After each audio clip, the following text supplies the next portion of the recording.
नमस्कार, मैं हूं आपके साथ सिमरन और आप देख रहे हैं पर्स 24 न्यूज। एक नजर डालेंगे 20 बड़ी खबरों पर। आज पीपला में छोटू भाई पुरानी खेल परिसर में जिम्नास्टिक हॉल का उद्घाटन विदेश मंत्री एस जयशंकर ने किया शुभारंभ। एक तो मैं करीब 2 साल पहले आया था यहाँ, 2-3 साल पहले आया था, तो मुझे लगा कि ये बहुत माने पुरानी संस्था है, माने इसका नाम है, मशहूर है, पर यहाँ लोगों को इंटरेस्ट भी था कि लोग आए मेरे पास, कहा कि अगर थोड़ी फैसिलिटीज बढ़ा दें तो जरूर वो बच्चों की रिस्पांस, पब्लिक की रिस्पांस होगी। तो मैंने थोड़ा एमपी लैड्स के तहत यहाँ जो फैसिलिटीज बढ़ाने की कोशिश की है। आप देख रहे हैं कि क्या फैसिलिटीज बनी है और इसका जो परिणाम जो है आपको दिखाई दे रहा है कि आप देख रहे हैं कि छोटे बच्चे भी आते हैं, तो माने बहुत कम उम्र से शुरू हो जाती है। और तो आप वो देखिए, वो ट्रैम्पोलिन पे वो बच्ची जो है वहाँ, या ये जो बाकी लोग जो हैं वो अपना कर रहे हैं, उनको वहाँ देखिएगा।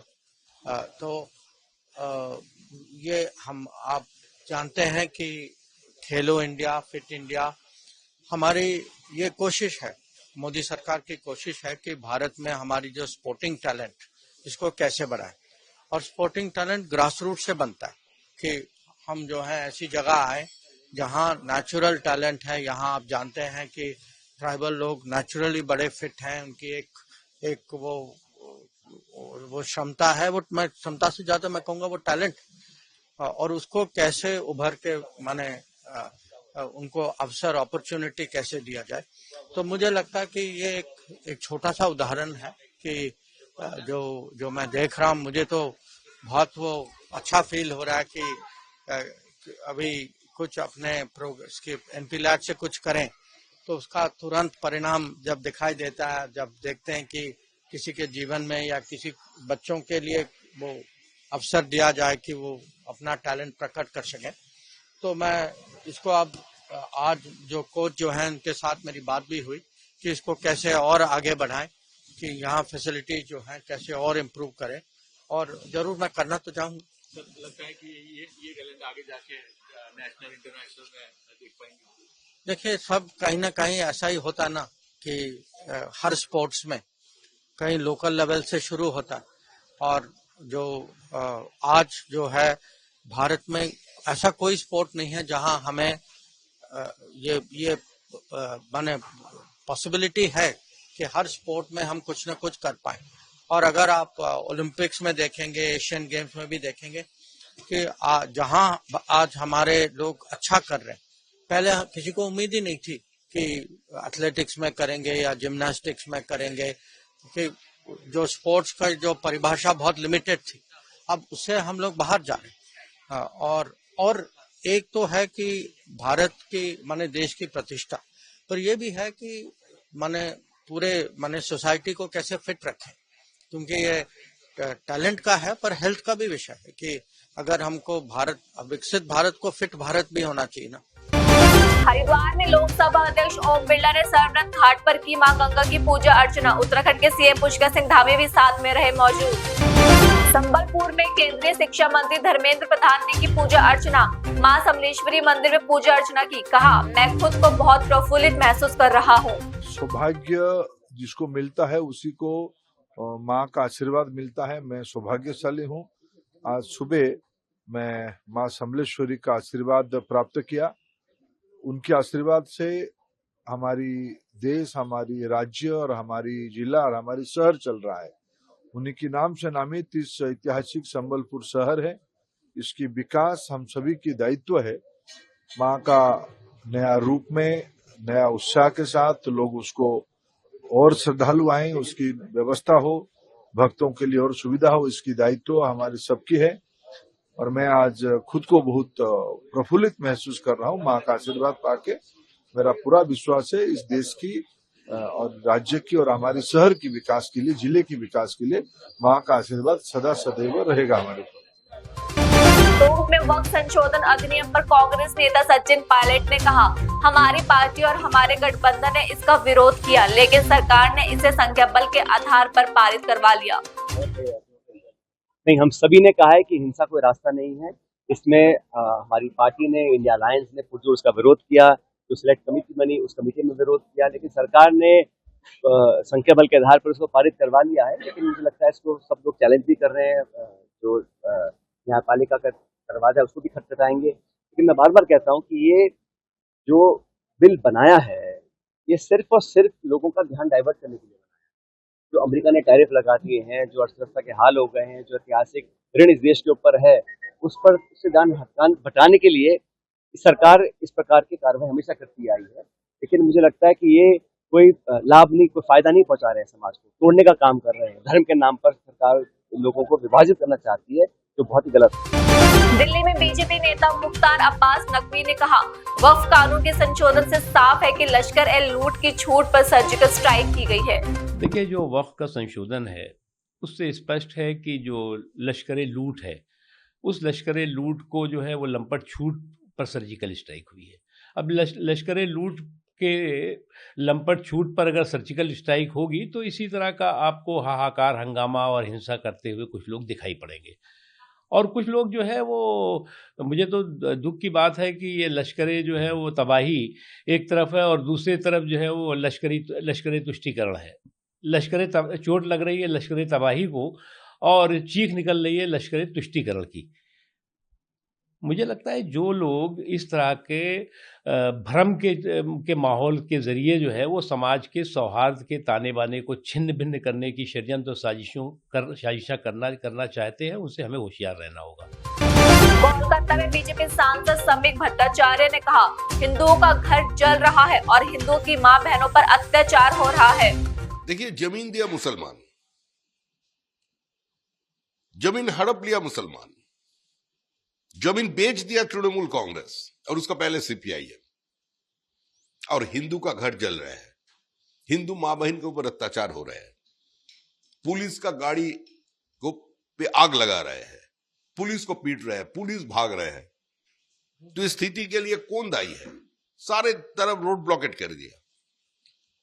अगर जिस दिन हुमायूं कबीर ने यह बताया था कि हिंदू या 30% है, जब चाहे हम काट कर भागीरथी में बहा देंगे, जिस दिन फिराद हकीम बताया था दावत इस्लाम की बात, जिस दिन सिद्दीकुल्लाह चौधरी हम दो हमारा दो नहीं हम दो हमारा 6 होना चाहिए, अगर उसी समय मुख्यमंत्री ममता बनर्जी इसका विरोध में कुछ एक सब व्यवहार किया होता और इसको निकाल दिया होता तो आज स्थिति ऐसा जगह पर नहीं पहुंचता।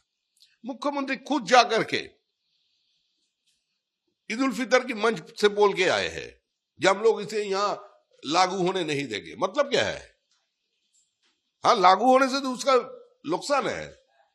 सारे तृणमूल कांग्रेस का नेता, सारे तृणमूल कांग्रेस का प्रोमोटर वॉक ऑफ प्रॉपर्टी हड़प चुके हैं।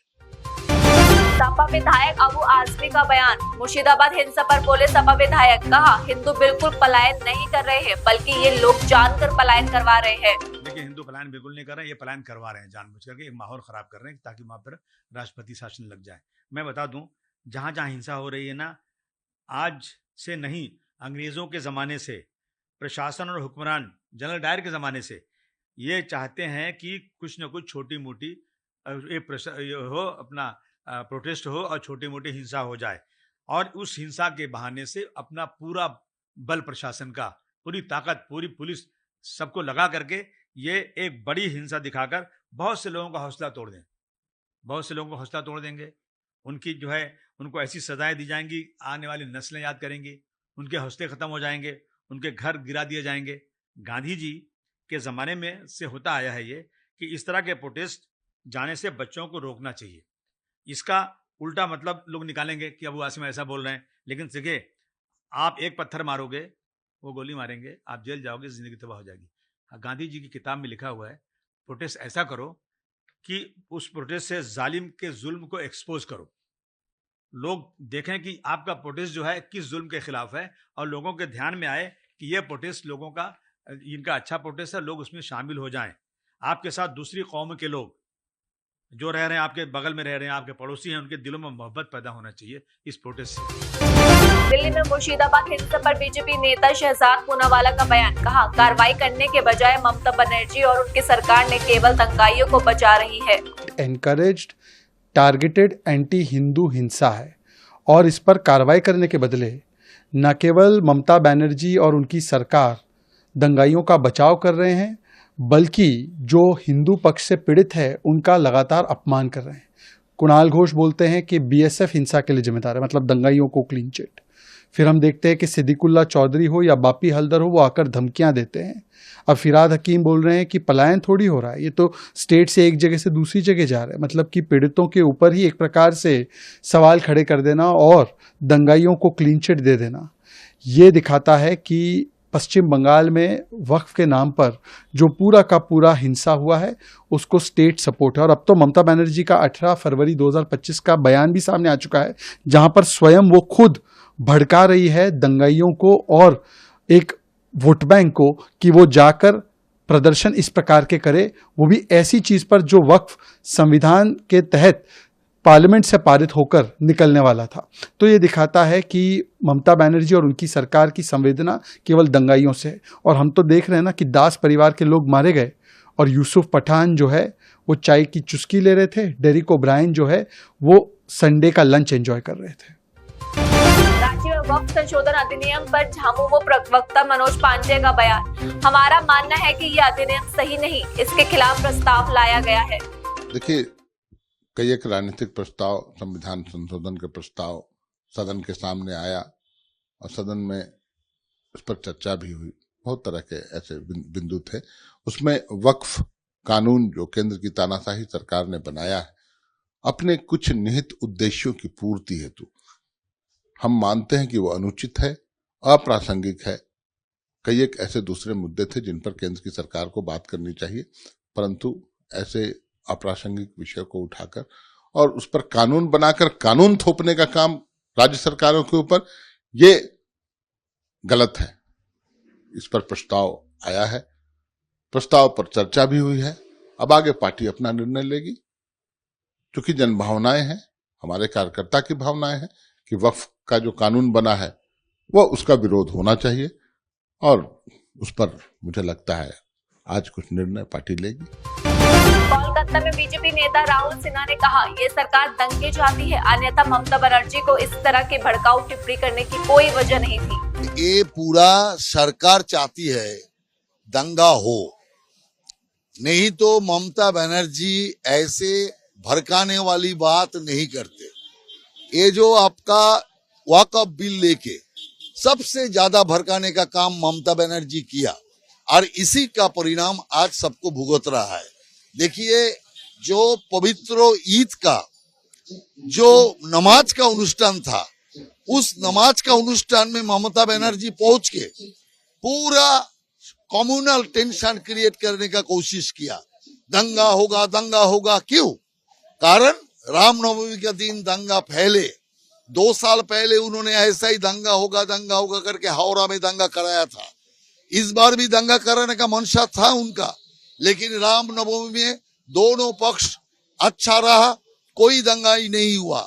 जब रामनवमी फेल किया तब उन्होंने वक्फ को हथियार कर लिया और वक्फ को हथियार करके ये भड़काने का काम किया। और इसीलिए ऐसा सिचुएशन आज मुर्शिदाबाद में हुआ।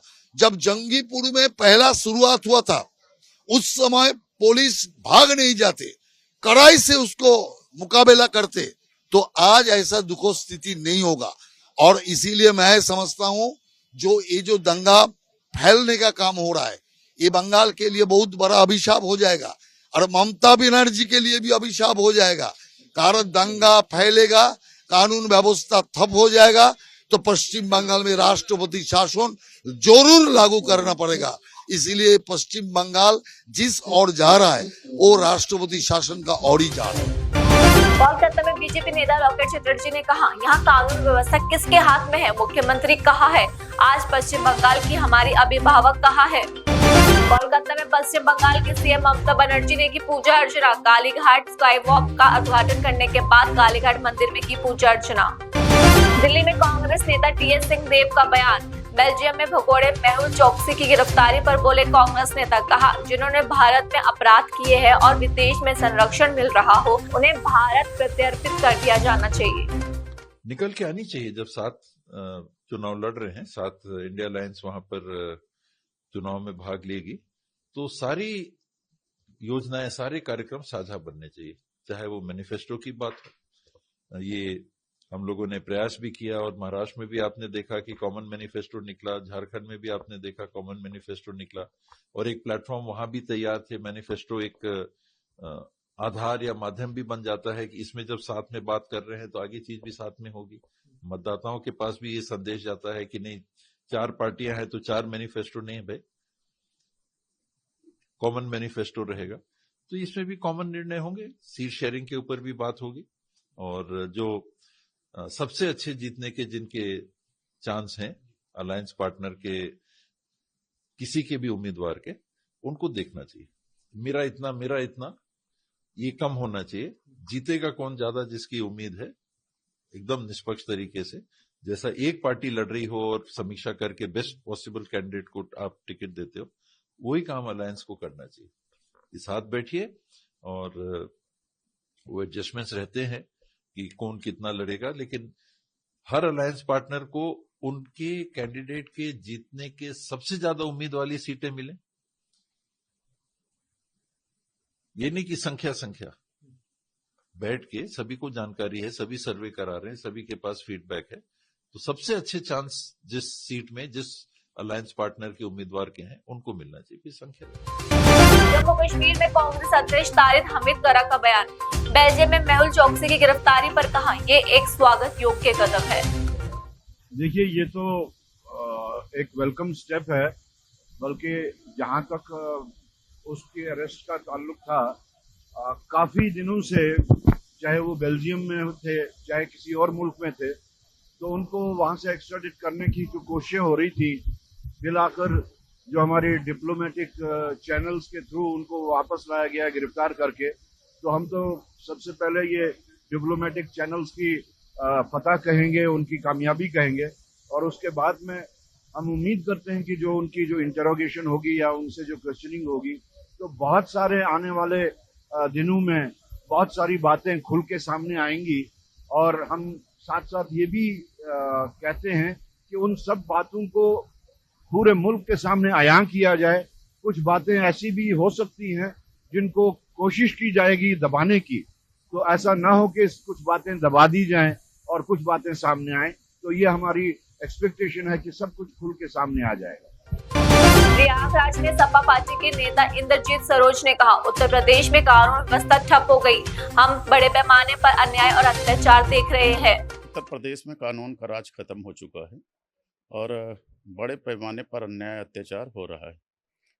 आपने देखा, चाहे रामजी लाल सुमन के मुद्दे पर हो, कांडी सेना ने खुलेआम नंगी तलवारें लेकर वहां पर जाने का काम किया, लाठी डंडा लेकर गए, असलहे लेकर गए, लेकिन उनके ऊपर कोई कार्रवाई नहीं हुई। उन्होंने गालियां दी, अखिलेश यादव जी को भी गोली मारने की बात कही जो है। तो उत्तर प्रदेश में कानून का राज नहीं है। करछना में जो दलित की हत्या हुई है वो बहुत ही निंदाजनक है, और जितनी निंदा की जाए वो कम है। एक दलित व्यक्ति को दिन दहाड़े जलाना, ये अन्याय अत्याचार की पराकाष्ठा है। जो देखिए, मायावती जी ने भारतीय जनता पार्टी के सामने सरेंडर कर दिया है और वो भारतीय जनता पार्टी की सहयोगी पार्टी बनकर रह गई हैं। जो है बहुजन समाज पार्टी आज बहुजनों की जो है वकालत नहीं करती और उनकी बात नहीं करती, उनकी सुध लेने का काम नहीं करती है। लखनऊ में लोकबंधु अस्पताल में आग लगने की घटना के बाद उत्तर प्रदेश के DG health doctor Ratanpal Singh ने अस्पताल का किया दौरा, कहा सभी बिंदुओं की जांच चल रही है। लखनऊ में लोकबंधु अस्पताल में आग लगने की घटना पर बोले डिप्टी सीएम ब्रजेश पाठक, कहा सरकार ने घटना को गंभीरता से लिया है, घटना के कारणों का पता लगाने के लिए एक उच्च स्तरीय समिति का गठन किया गया। कल जो लोकबंधु अस्पताल में आग लगी थी, सरकार ने उसको गंभीरता के साथ लिया है। घटना के कारणों का पता लगाने के लिए एक उच्च स्तरीय समिति का गठन किया गया है, और जैसे ही रिपोर्ट आएगी तो उसके बाद हम उसको सार्वजनिक करेंगे। 1.5 माह पूर्व भी मॉक ड्रिल किया गया था और सेफ्टी ऑडिट फायर का कराया गया था। उसकी वजह से सारे स्टाफ ट्रेंड था, जिससे कोई बड़ी घटना होने से बच गई। मैं अपने सभी अधिकारी कर्मचारियों का हृदय से आभार प्रकट करता हूँ। विशेष आभार अपने फायर ब्रिगेड के सभी अधिकारी कर्मचारियों पर, जिन्होंने त्वरित कार्रवाई की। सर, मरीजों को लखनऊ के अलग अलग अस्पतालों में शिफ्ट किया गया है। मैंने कल आपको बताया था, अभी चेन्नई में इसको खबर प्रसारित किया था, 3 अस्पतालों में भर्ती किया है जिनका इलाज सुचारू रूप से चल रहा है। जयपुर में अपने आवास पर ईडी की छापेमारी पर बोले कांग्रेस नेता प्रताप सिंह, कहा आज वे जांच करने आए हैं, सर्च करने आए हैं, इनका पूरा सहयोग करेंगे। आज ये जांच करने आए, सर्च करने आए, बिल्कुल इनको कोऑपरेट करेंगे। और इसमें ये आप जानते हैं ये पॉलिटिकल फैमिलीज हैं, पहले भी ईडी कर चुकी है, अब ईडी तो बहुत जगह कर रही है पूरे देश में, तो ईडी अपना काम करेगी, हम अपना, मुझे कोई डर नहीं है, ईडी का भी जवाब देंगे। लेकिन मैं ये मानता हूं कि भाजपा सरकार को ईडी के जरिए पॉलिटिक्स नहीं करनी चाहिए। आज आप जो भी कोई बोलेगा ये भजनलाल शर्मा और इनकी सरकार ये समझ रही है ना कि प्रताप सिंह डर जाएगा। प्रताप सिंह खाचरियावास ना आज डरा है ना कल डरा है। मुझे इन सरकारों का इलाज करना आता है। फिर कह रहा हूं कि बीजेपी सरकार कान खोल के सुन ले, ईडी भेज दे, इनकम टैक्स भेज दे, कुछ भी भेज दे, मेरे कोई फर्क नहीं पड़ेगा। सांच को आंच नहीं, हम डरते नहीं है। बीजेपी सरकार कर रही है भ्रष्टाचार, जो भ्रष्टाचार कर रहे हैं वो डरे, हम नहीं डरेंगे। इसलिए ये मेरे कोई डर नहीं है, आप लोगों को कोई चिंता करने की जरूरत नहीं। मुझे सब काम करना आता है। जो एजेंसी आई है उसको तो केंद्र की भाजपा सरकार है, ऊपर डबल इंजन की सरकार है, ऊपर बीजेपी की सरकार है, नीचे बीजेपी की सरकार है। तो भजन पहले आपको नोटिस दिया गया? नहीं, आज तक कोई नोटिस नहीं मिला है मुझे। गलत बात, मेरे को या मेरे परिवार को ईडी ने कोई नोटिस नहीं दिया। डायरेक्ट सर्च करना मैं गलत मानता हूं। आप हमें नोटिस देते, हमें कोई सवाल खड़ा करते, हमें पूछते, हमारे ऊपर ईडी का कोई मामला नहीं चल रहा है। और ईडी बेवजह बिना नोटिस दिए, ईडी को पहले हमें बुलाना चाहिए था, बात करनी चाहिए थी, फिर आप सर्च करने आते। आप अचानक सर्च करने आ गए। किस आधार पर कार्रवाई की गई है, क्या बताया जा रहा है? कोई आधार नहीं है, उसमें कहीं नहीं लिखा हुआ। मैं आपको झूठा आधार क्यों बता दूं? वो सिर्फ सर्च की कार्रवाई है कि इस प्रेमिसेज में हम सर्च करेंगे। तो इस प्रेमिसेज में तो आप चिटफंड का कोई मामला बताया? कोई चिटफंड का मामला नहीं है। गलत बात, कौन सी चिटफंड का मामला है? हमारे ऊपर कोई चिटफंड की कोई एजेंसी नहीं है हमारी। हमारे ऊपर कोई मामला नहीं चल रहा है ईडी का। मैं क्लियर कर रहा हूं आपको, हमारे ऊपर कोई मामला नहीं चल रहा है। लखनऊ में कांग्रेस नेता सुरेंद्र राजपूत का बयान। लोक बंधु अस्पताल में आग लगने की घटना पर बोले कांग्रेस नेता, कहा ये बड़ी लापरवाही का नतीजा लगता है। ये बड़ी लापरवाही का नतीजा लगता है या कोई आपराधिक साजिश है, ये तो सरकार को बताना पड़ेगा। लेकिन सरकार की सुरक्षा व्यवस्था न तो चुस्त है न दुरुस्त है, और न ही सरकार के प्राथमिकी में ये सारी चीजें शामिल हैं कि अस्पताल की सुरक्षा करें। यहां पर तो उत्तर प्रदेश में भारतीय जनता पार्टी की सरकार अपराधियों की सुरक्षा करने में व्यस्त है। और जिस तरीके से ये आग लगी उसके कारणों की जांच होनी चाहिए। आखिर आग लगी क्यों, क्या चीज छुपाई जा रही है या क्या चीज बताई जा रही है? ये तो ईश्वर की कृपा है, कोई जान माल की हानि नहीं हुई, लेकिन इसकी घटना की गंभीरता से जांच होनी चाहिए और दोषियों के खिलाफ कठोरता से कार्रवाई होनी चाहिए। उप मुख्यमंत्री का बयान भी आया, उससे भी जांच करवा रहे हैं और कई जल्द ही रिपोर्ट आ जाएगी। उप मुख्यमंत्री जी तो बयान बहादुरी है। पूरी भारतीय जनता पार्टी जुमलेबाजों की सरकार है। कोई घटना हो जाती है उसके बाद एक बयान दे देते हैं, एक एसआईटी गठित कर देते हैं, और एसआईटी गठित होने के बाद उसका अंजाम क्या होता है ये आज तक कभी उप मुख्यमंत्री जी ने बताया नहीं। ब्रजेश पाठक जी, आपको चाहिए कि आप कम से कम इस घटना की गंभीरता से जांच करा करके रिपोर्ट को सार्वजनिक करें और दोषियों के खिलाफ कठोरता से कार्रवाई करें।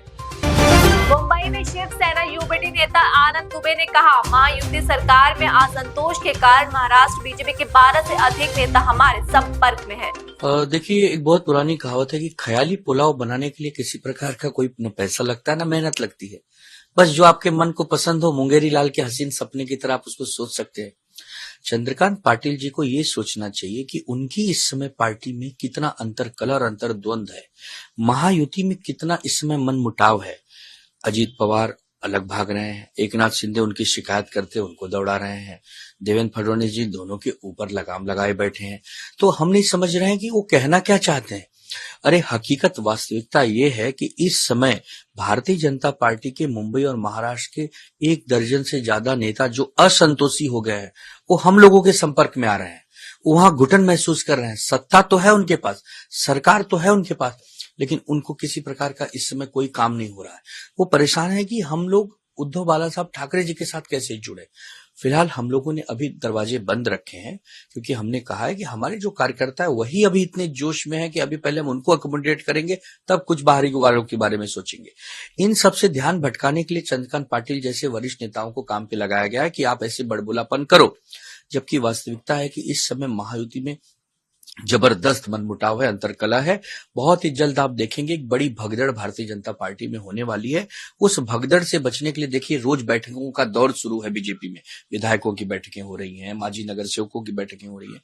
तो ये दर्शाता है कि बीजेपी में सब कुछ ठीक नहीं है और आने वाला समय बताएगा कि कौन कहां भागने वाला है। लेकिन अगर कोई ख्याली पुलाव का आनंद लेना चाहता है तो हमारी तरफ से शुभकामनाएं। फिलहाल के लिए आप मुझे दीजिए इजाजत और बाकी की तमाम खबरों के लिए बने रहिए पल्स 24 न्यूज के साथ। नमस्कार।